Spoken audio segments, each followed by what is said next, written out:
इंदौर में अवैध गतिविधियों के विरुद्ध जारी कार्रवाई में इंदौर क्राइम ब्रांच ने नकली नोटों की तस्करी के एक बड़े मामले में फरार चल रहे एक और आरोपी को गिरफ्तार करने में सफलता हासिल की है।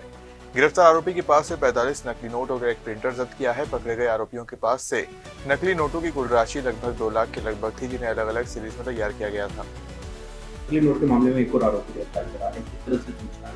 जैसा कि आपको जानकारी में होगा कि पूर्व में 11 तारीख को एक नकली नोट गिरोह का भंडाफोड़ किया गया था क्राइम ब्रांच के द्वारा। इसमें लगभग 2 लाख रुपए के नकली नोट 500 के जो नोट हैं वो 2 लाख रुपए कीमती के जब्त किए गए थे, जो आरोपियों ने 50,000 रुपये देकर के खरीदे थे। और इसमें जो आरोपीगण थे वो ऋषिकेश टोंडे, वंश केतवास, रितेश नागर और अंकुश यादव, ये 4 लोग थे। इनसे इनको जब अरेस्ट किया गया प्रकरण में और पुलिस रिमांड लिया जाकर जब इनसे पूछताछ की गई तो ये जानकारी सामने आई कि ये जो वंश कैथवास है ये, और साथ में एक और आरोपी है अंकित बुरासी, ये बाणगंगा क्षेत्र का रहने वाला है। ये दोनों ही मिलकर के और नकली नोट छापते थे और इसके निशानदेही पर, अंकित बुरासी के निशानदेही पे उसके घर से हम लोगों ने एक प्रिंटर और डिफरेंट टाइप के जो कलर उसमें यूज किए जाते हैं नोटों को बनाने में, वो कलर और A4 साइज़ के मोटे मोटे पेपर जो नकली नोट बनाने में इस्तेमाल होते हैं वो बड़ी मात्रा में जब्त किए गए हैं। और साथ में 45 500 के नोट भी नकली नोट जब्त किए गए हैं। और इससे ये क्लियर होता है कि ये लंबे समय से यहाँ पर नकली नोट बना रहे थे और नकली नोट बना करके असली नोटों के बीच में एक नोट मिक्स करके और ये कोशिश कर रहे थे कि ये असली नोट को भी मतलब नकली नोट को असली की तरह चलाने की कोशिश कर रहे थे, जिसमें ये काफ़ी हद तक सफल भी हो रहे थे। और इस पूरे रैकेट का भंडाफोड़ क्राइम ब्रांच के द्वारा भी किया। तो ये आइडिया अभी इस संबंध में अभी चूँकि ये रात की हुई कार्रवाई है, सुबह तक कार्रवाई चली है, इसमें पुलिस रिमांड लेकर के पूछताछ करेंगे। प्रथम दृष्टया ये समझ में आ रहा है कि इन्हीं के पास में प्रिंटर था और पूरे कलर करने के का सिस्टम भी था और ये खुद ही नोट छाप रहे थे इसलिए। और ये सीधा नोटों की डिफरेंट जो नंबर थे उन नंबरों के नोटों की फ़ोटोकॉपी कर रहे थे सीधा, लेकिन ये फ़ोटोकॉपी काफ़ी ओरिजिनल से मैच कर रही थी, इसलिए इसको पहचानने में मुश्किल हो रही थी। और इसी कारण से क्योंकि ये कई नोटों के बीच में दबा करके इस नोटों को चला रहे थे, इसलिए ये तत्काल आइडेंटिफाई नहीं हो पाते थे और ये इसी बहाने ये गैंग जो है सक्रिय था। तो ये नोट कहाँ खबर करती है? क्या कहीं सराफा के बड़े व्यापारी हुए या? अभी ऐसा कोई पूछताछ में नहीं, लेकिन ये जो 4 आरोपी मिले हैं, ये 4 आरोपियों ने 50,000 रुपये दे करके 2 लाख रुपए के नकली नोट खरीदे। तो इससे समझ में आता है कि ये नकली नोट की रिजेम्बलेंस अपीयरेंस जो है वो काफ़ी हद तक असली नोटों जैसी थी, इसलिए ये मार्केट में भी बिके जा रहे थे। प्रति मंगलवार के अनुसार इस बार इंदौर पुलिस कमिश्नर कार्यालय में पुलिस जनसुनवाई का आयोजन किया गया, जिसमें पुलिस कमिश्नर संतोष कुमार सिंह ने आवेदकों की फरियाद सुनी और संबंधित अधिकारियों को निराकरण के लिए निर्देशित किया। इंदौर पुलिस कमिश्नर कार्यालय में प्रति मंगलवार आयोजित होने वाली जनसुनवाई के तहत बड़ी संख्या में नागरिक अपनी सुनवाई में अधिकांश मामले पारिवारिक विवादों से जुड़े, आपसी मतभेद, संपत्ति विवाद के साथ साथ धोखाधड़ी और ठगी से संबंधित थे। सामान्यतः पारिवारिक विषयों से लेके और उनके साथ कोई धोखाधड़ी से लेके इस तरह के सारे विषय आते हैं और 50 से ज़्यादा कंप्लेनेंट्स आए थे। सभी का आकलन करके सभी की बातों को बहुत ध्यान से सुन के और जो भी उसमें वैधानिक कार्रवाई अपेक्षित है जो हमारी तरफ से, उसको एक समयबद्ध तरीके से तत्काल रूप से प्रारंभ कर दिया गया और उस पर किया भी जाएगा और जो हमारे व्यक्ति आते हैं समक्ष में आवेदक गण आते हैं उनको अवगत भी करा दिया जाएगा। Thank you. इंदौर में अवैध मादक पदार्थों के विरुद्ध चलाए जा रहे अभियान के तहत क्राइम ब्रांच को बड़ी सफलता मिली है। पुलिस ने ब्राउन शुगर तस्करी के एक पुराने मामले में फरार चल रहे एक और मुख्य आरोपी को गिरफ्तार किया है, जो मादक पदार्थ को अन्य जिलों से खरीदकर इंदौर में सप्लायर को उपलब्ध करवाता था। डीसीपी राजेश त्रिपाठी ने बताया कि क्राइम ब्रांच टीम ने मुखबिर सूचना और विवेचना के आधार पर कार्रवाई करते हुए फरार आरोपी राकेश पटेल को चिन्हित कर गिरफ्तार किया। मादक पदार्थ की तस्करी, जैसा कि आपको मालूम है, कमिश्नर सर द्वारा लगातार क्राइम ब्रांच को मादक पदार्थों के विरुद्ध कार्रवाई करने के लिए कहा जाता है। इसी कड़ी में पूर्व में एक आरोपी था नितेश मेहरा, जिससे 21.68 ग्राम ब्राउन शुगर पकड़ा गया था और उसने ये पूरा माल जो है वो अपने ऊपर एक राकेश पटेल राजनगर निवासी, इससे लेना बता रहे थे। तो ये काफ़ी लंबे समय से फरार चल रहा था, जिसको कल रात में पुलिस द्वारा अरेस्ट किया गया है और अब इससे पुलिस रिमांड लेकर पूछताछ की जाएगी। ये जो ब्राउन शुगर ये सप्लाई कर रहा था नीचे, इसको किसके पास से आती थी, इसकी अगली कड़ी को भी बरामद करने का प्रयास किया जाएगा। इंदौर के सरवटे बस स्टैंड क्षेत्र में स्थित एक होटल से हिंदू जागरण मंच के कार्यकर्ताओं ने एक मुस्लिम युवक को हिंदू युवती के साथ पकड़े जाने का दावा किया है। घटना की सूचना मिलते ही मौके पर हंगामा हो गया। संगठन के कार्यकर्ताओं ने युवक को पकड़कर पुलिस के सुपुर्द कर दिया। युवक महाराष्ट्र का रहने वाला है। हिंदू जागरण मंच के कार्यकर्ताओं ने युवक पर पहचान छुपाने और युवती को गुमराह करने जैसे आरोप लगाए हैं। मामला सामने आया, किस तरह से पता किया? हाँ, एक घटना संज्ञान में आई हुई जैन होटल पर दो अलग अलग कंपनी के एक महिला एक पुरुष रुके हुए, उसमें से दोनों को पूछताछ के लिए थाने पर रखा गया है। जो लड़का है वो यासीन खान है, जो सवाई माधोपुर राजस्थान का रहने वाला है, जो कंबल आदि बेचने का काम करता है। उसके साथ में एक साइड के ही कमरे में एक महाराष्ट्र की महिला रुकी हुई थी। संदिग्ध हालत थी तो उसको से लाकर के पूछताछ की जा रही है। अभी तक की पूछताछ में परिजनों को बुलाया जा रहा है। आगे चूँकि होटल वाले के द्वारा भी जानकारी नहीं दी गई थी, इसलिए उसके खिलाफ भी बीएनएस की धारा 223 के तहत मामला पंजीबद्ध किया जाएगा। शेष संपूर्ण जांच में जो तथ्य आएंगे उसके मुताबिक कार्रवाई की जाएगी। सर, दोनों हमने पूछा नहीं, कुछ बताया कि दोनों परिचित थी या साथ परिचित थे या? अभी तक की प्राथमिक पूछताछ में जानकारी लगी है कि ये जो यासीन खान है, ये कंबल बेचने का काम करता है, हर स्टेट में आता जाता रहता है। तभी से इसका संपर्क इस महिला से हुआ था। महिला शादीशुदा है, अभी तक की जानकारी में लगी हुई है। शेष अन्य तथ्यों की जानकारी परिजनों के आने के बाद ही क्लियर हो पाएगी। क्या नाम बताया था और होटल में किस नाम से रुका था और कितने साल उम्र है?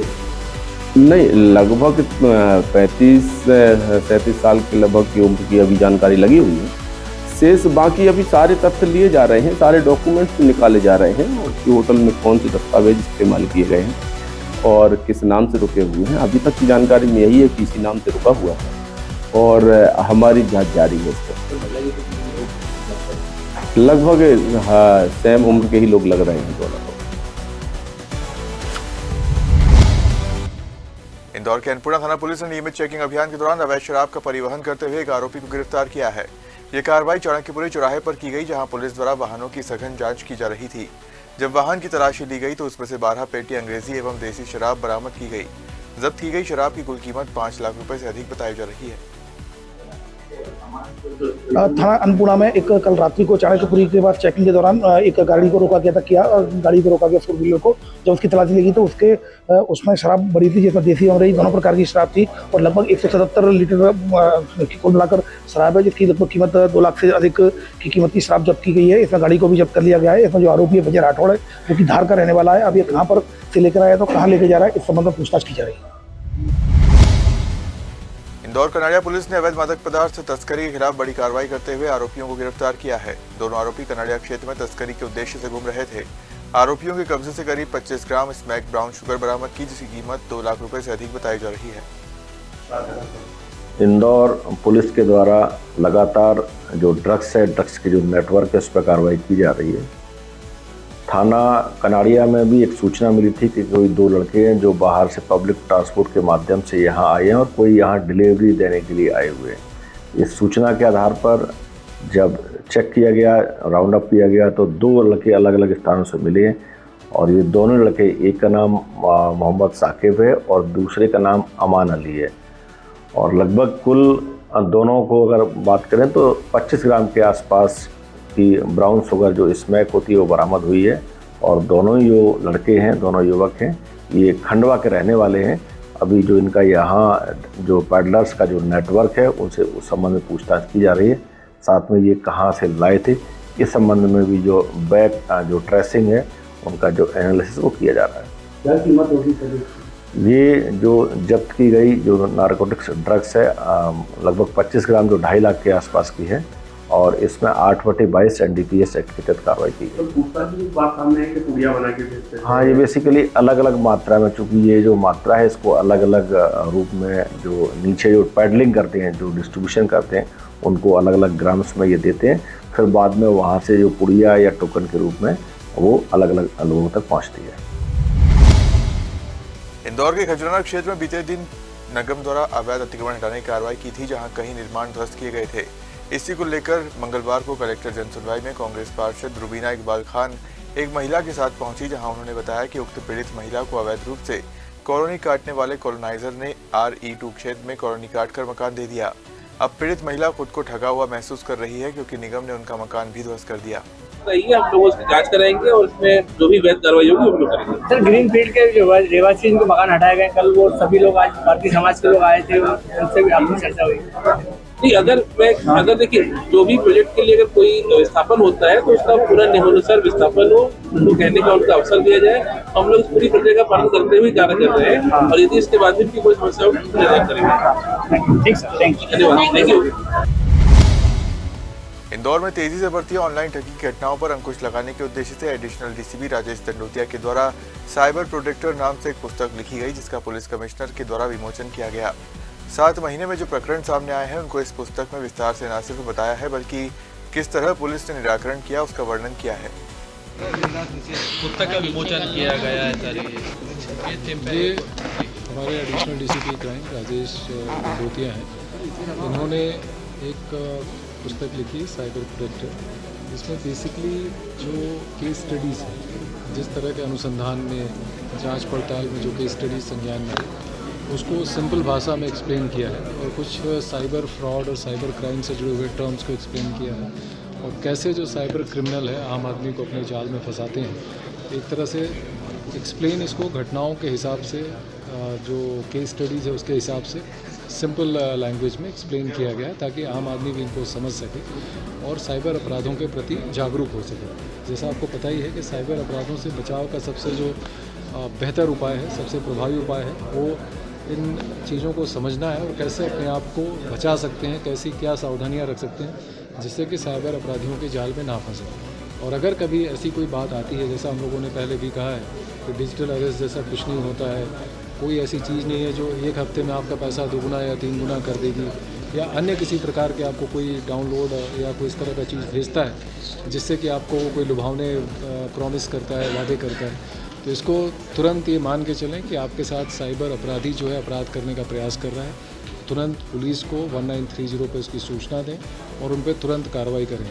कोई भी अपने आप को किसी भी जो है वो संस्थान का सदस्य बता के, कहीं की और का पुलिस बता के, या किसी और सेंट्रल एजेंसी के नाम पे आपको कॉल करे और ये कहे कि आपके साथ कोई घटना हो गई या किसी बड़े अपराध में आपका नाम हो गया है और आप इसके लिए ये कार्रवाई करिए, हमारे अधिकारी आपसे बात करेंगे, पैसे जमा कराइए, इसमें ऐसी कोई भी कृत्य नहीं करना है। आप कहीं ना कहीं आपके साथ साइबर अपराधी ने अपराध करने की इसको प्रारंभ किया है, तुरंत इस पर सूचना दीजिए ताकि उन पर प्रभावी कार्रवाई हो सके और इसका शिकार होने से बचें। सर, कैसे को रीड किया जाएगा, आम व्यक्ति तक कैसे पहुंचाई जाएगी, क्या रहेगा, कोई शुल्क रहेगा, निःशुल्क रहेगा, कहीं रखी जाएंगी, क्या रहेगा? मुझे लगता है कि इसका जो ई वर्जन होगा, यानी जो इलेक्ट्रॉनिक उस पर जाएंगे, वो निःशुल्क रहेगा। और मैं इनको पहले भी बताया था मैंने राजेश दंडोतिया साहब को कि इसके एग्जर्प्ट्स जो होते हैं, जो इसका संक्षेपिका जो चैप्टर्स की हैं, वो ये छोटे उसमें डाल दें और सारे जो हमारे सोशल मीडिया के प्लेटफॉर्म्स है उस पर भी ग्रेजुअली, ताकि वो सारी चीज़ें लोगों तक पहुंच जाएं। और हम लोग लगातार इस तरह के कैंपेन करते रहते हैं। बहुत सारी चीज़ें जो मैंने बहुत ही संक्षेप में समक्ष में भी आप लोगों के रिक्वेस्ट किया, लोगों से मैंने अनुरोध किया, वो सारी चीज़ें इसमें सम्मिलित हैं, केस स्टडीज़ के उस पर सम्मिलित हैं। जैसे कैसे केस बिल्डअप हुआ, कैसे किसी ने फ़ोन किया, कैसे अपने आप को कहीं का अधिकारी बताया, कस्टम का अधिकारी बताया, कहीं का अधिकारी, कैसे उसने फिर उसको अपने जाल में फंसाया, फिर उसका कैसे वो हुआ। तो ये सारी चीज़ें इसमें दी गई हैं और ये प्रयास किया जाएगा, जो ऑथर हैं एडिशनल DCP क्राइम वो और हम लोग भी प्रयास करेंगे, ऐसा करेंगे कि बहुत ही सिंपल लैंग्वेज में और समझने की भाषाओं में, पहले हिंदी में ये पुस्तक आ भी चुकी है, तो समझने की भाषाओं में लोगों तक ये ज़्यादा से ज़्यादा पहुँचे। इंदौर की विधानसभा क्रमांक 3 से भाजपा विधायक गोलू शुक्ला का परिवार एक बार फिर चर्चा में है। दरअसल भाजपा विधायक गोलू शुक्ला के बेटे अंजनेश शुक्ला और उनकी पत्नी सिमर खजराना गणेश मंदिर के प्रतिबंधित गर्भगृह में पहुंचे और भगवान गणेश की प्रतिमा के सामने एक दूसरे को वरमाला पहनाई। गौरतलब है कि कोरोना काल से ही खजराना गणेश मंदिर के गर्भगृह में आम श्रद्धालुओं के प्रवेश पर प्रशासन द्वारा प्रतिबंध लगाया गया है। इसके बावजूद विधायक परिवार के सदस्यों का गर्भगृह में पहुंचना अब सवालों के घेरे में है। इंदौर कलेक्टर कार्यालय पर मंगलवार की जनसुनवाई में 315 आवेदन कलेक्टर शिवम वर्मा के समक्ष पहुंचे, जहां विभिन्न तरह की समस्याएं लेकर पीड़ित लोगों ने कलेक्टर से न्याय मांगा। कलेक्टर शिवम वर्मा ने बताया कि स्वास्थ्य संबंधित सेवा, आर्थिक सहायता, जमीन विवाद, विभिन्न भारत संबंधित विजेता खिलाड़ी व पारिवारिक मामले कलेक्टर कार्यालय पर पहुंचे। कई आवेदन के तुरंत निराकरण हुए तो कई मामलों में निराकरण के लिए संबंधित अधिकारियों को निर्देशित किया। विवाद के, भूमि संबंधी विवाद के, स्थापना संबंधी, आर्थिक सहायता के, स्वास्थ्य सहायता के लिए बहुत सारे विषय है और सभी का हम लोग निराकरण कर रहे हैं। माननीय मुख्यमंत्री के निर्देश है कि किसी भी तरह के आवेदन समय में आते हैं समय पर उचित निराकरण किया जाए। इसके लिए हम लोग गठबंध है और कार्य भी कर रहे हैं। साथ ही आज यहाँ पर जो दिव्यांग हमारी जो हमारी ब्लाइंड क्रिकेट टीम है उनके सदस्य भी आए थे, उन्होंने भी जो उपलब्धियां बताई उनको भी हम लोग सहायता कर रहे हैं और वो आगे जाके जहाँ भी टूर्नामेंट उसमें अच्छा करें हम लोग करना भी करते हैं। और इस तरह के सारे आवेदन है, कुल 315 हमको आवेदन आज प्राप्त हुए, उससे हम लोग कार्य कर रहे हैं। सर पिछले दिन हमने चौपाल लगाई थी, वहाँ पर काफी अच्छा कार्य हुआ। सरपंच महोदय आए थे, धन्यवाद जी। गाजियाबाद में हम लोग का रात्रि चौपाल हुआ था और वहाँ पे सभी जो हमारे ग्रामवासी थे उनकी समस्याओं को सुना गया था। की सबसे बड़ी समस्या थी कि उनका जो